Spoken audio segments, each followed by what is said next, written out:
One of the most important things that every parent can keep in mind all the time when we're speaking to our very young children through all stages of their life and our life, we are one of the most important role models they will ever have.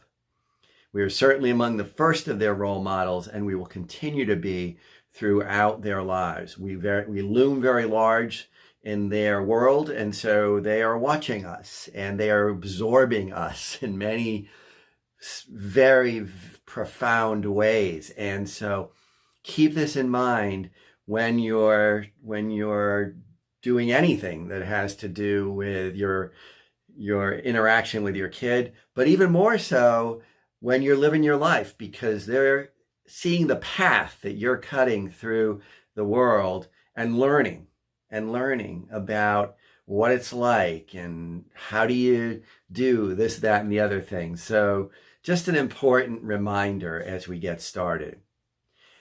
One of the first gifts that you can give to your child is the understanding that death is the natural end of the life cycle.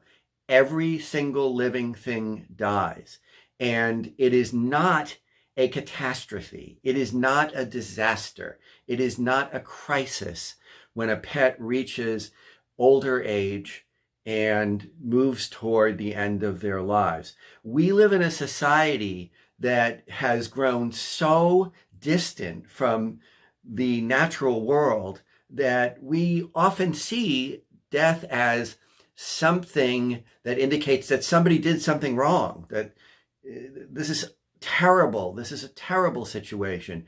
And it's sad, and we're likely going to get very upset and go through the normal process of grief, but it's not a disaster. I opened my email and I saw this banner going across the top that said, worst catastrophe in the life of, and I believe it was Julia Roberts.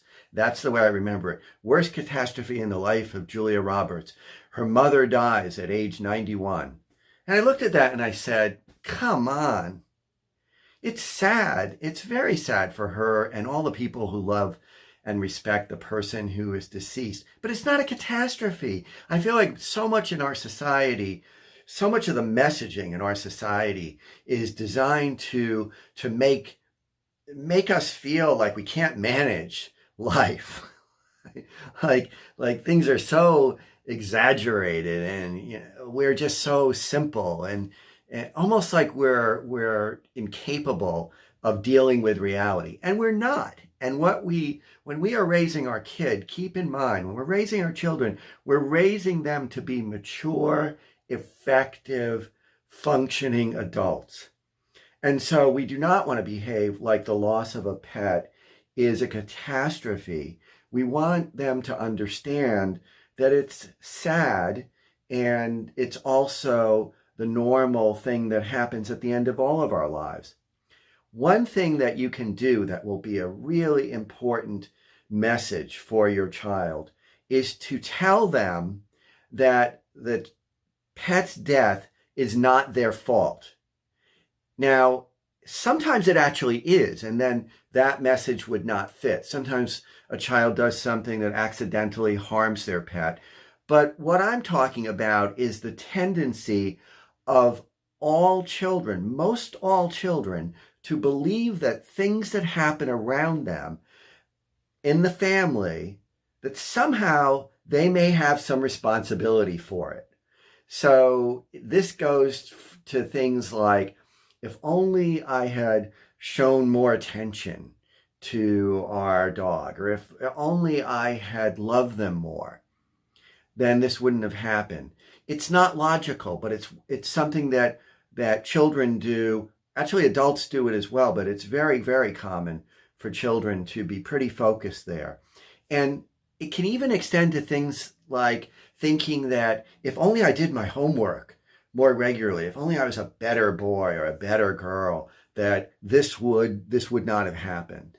And so really good thing to do is to say to your child, look, I don't know if this is the way you're thinking, and I hope it's not the way you're thinking, but I'm going to tell you this because so many children think this way, and this is children through young adulthood even, you are not in any way responsible for this loss, for this death.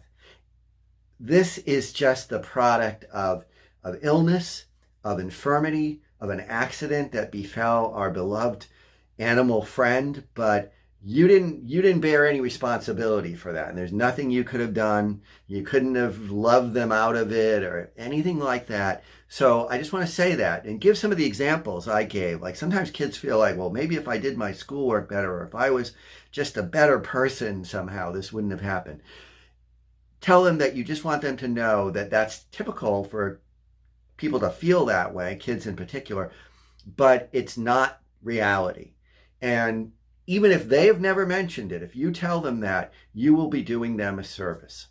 For little kids, 4 years old, 5 years old, 6 years old, it's important to tell them what death is in very specific, concrete terms, because little children don't hold on to change with consistency. They don't hold on to the change, in particular, of the death of a loved one in a way that's consistent, that's constant. And so they may ask questions like, when is Petey going to wake up? Or when will she be back with us? And so you want to tell them when a pet dies, when anything dies, its body stops functioning. They don't eat anymore. They don't move anymore. They don't wake up anymore. Very specifically like that. Their physical body doesn't function anymore. So she's not going to be coming back. We're not going to see them ever again. The truth, it's the simple truth. And you may need to say it many times, because when children and when all of us are going through grief, we often are asking questions, even questions that we know the answer to, repeatedly. But just lovingly remind them of those facts. Really important. Kids' feelings are sometimes even more all over the place than adults are when we're grieving. And so they may be very sad, they may be very down, they may be very angry one moment, and then they're just calm the next. And it's normal. As long as their behavior is not hurtful to themselves or anybody else, just validate it and support them. And let them know that you're feeling sad too. Like share the feelings that you're having, so that, again, you're being a great role model for getting through the loss of this very important family member. Kids will often want to express their feelings in ways that are not in language. So they'll draw pictures of the family with their pet and then pictures without their pet. They'll create collections of music. They'll do things like put together collages of pictures of their lost animal companion, and encourage these kinds of expression. And also encourage them to help craft whatever kind of goodbye that you might have. So maybe you're going to write letters to the pet who's lost. Maybe you're going to write cards. Maybe you're going to light candles. Maybe you're going to do something else, play music and share memories.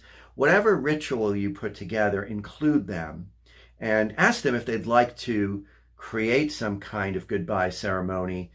If they haven't mentioned it, or if you haven't thought of it, it might be a good thing to mention, because rituals like that help us to deal with feelings in a way that goes beyond simple language. So ritual is always a good idea, and any kind of ways that you can help them to remember that might be meaningful for them are a good thing to do.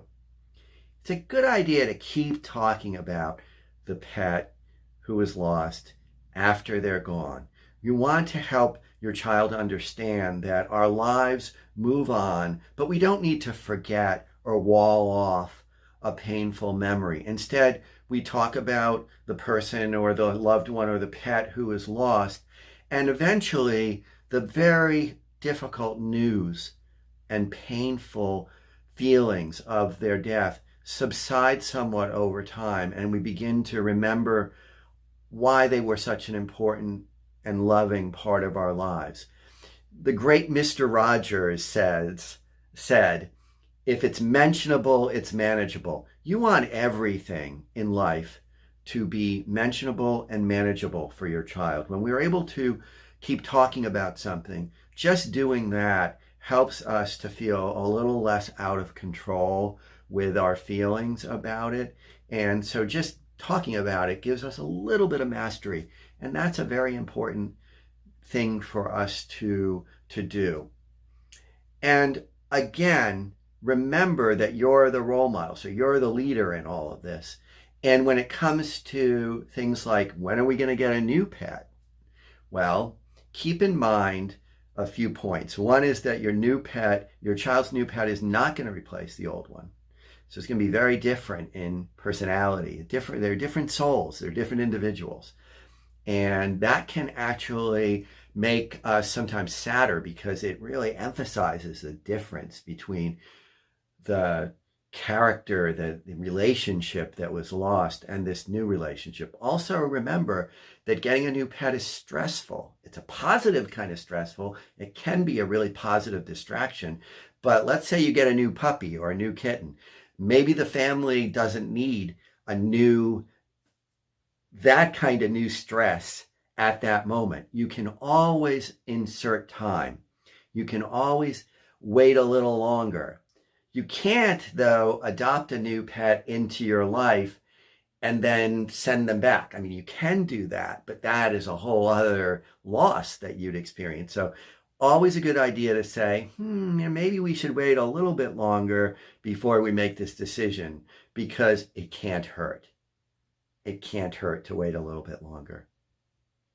So I hope that those points are helpful.